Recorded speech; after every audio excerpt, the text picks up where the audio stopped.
notion of a market that works, Yeah. and you take into consideration that you have people who are capitalists. The capitalists, the markets have to work in symphony to produce outcomes of prosperity for Yep. the population. The problem with India is that it is so entrenched with notions of socialism and crony capitalism. It's very hard to remove the locusts off Yeah. the ship to even sort of repair it in the first place. Exactly. Now, how do you, in your view, how do you remove those locusts? How do you disentangle this to ensure that you have to be able to think properly about growing this forward? It comes down again to that old word, culture. To come back to another point that was raised in Joe Studwell's book, when POSCO, the famous South Korean firm, was established in South Korea, the day on which it was established is, I think, even today celebrated as National Steel Day, which is a national holiday. Here's the weird bit. The holiday means you end up working for longer. So it's Culture. not as if you celebrate a national holiday by staying at home. You celebrate a national holiday, celebrate is the wrong word, but you end up going to your workplace and working for even longer. You can take offense or umbrage at Murthy's remark. And as a fundamentally lazy person, I'm tempted to sure. But note the word he uses should work, not must work. He's not establishing a law.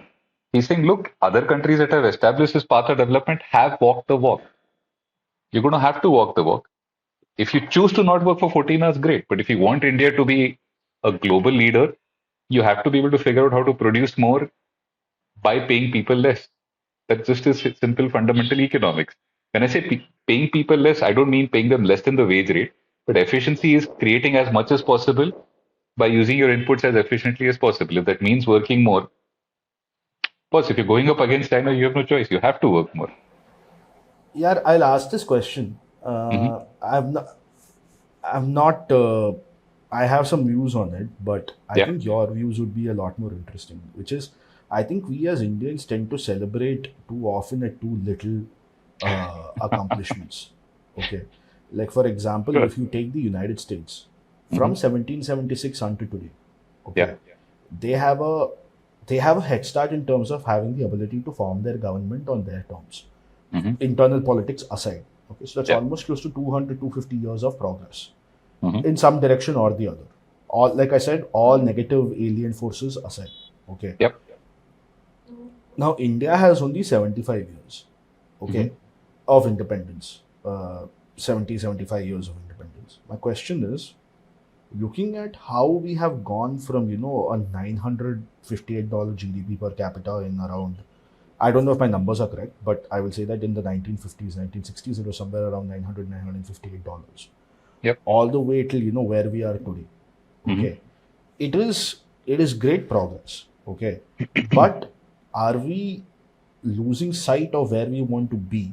And that is a cultural problem because of which we are more interested in celebrating the present rather than looking at the future.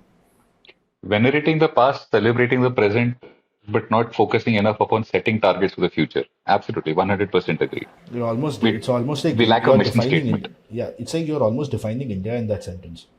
Venerating the past, celebrating the present, ignoring the future. Like, यार दर्द होता है सुन के. Trust me, मुझे भी होता है, but yeah, I think it's a reasonably accurate description.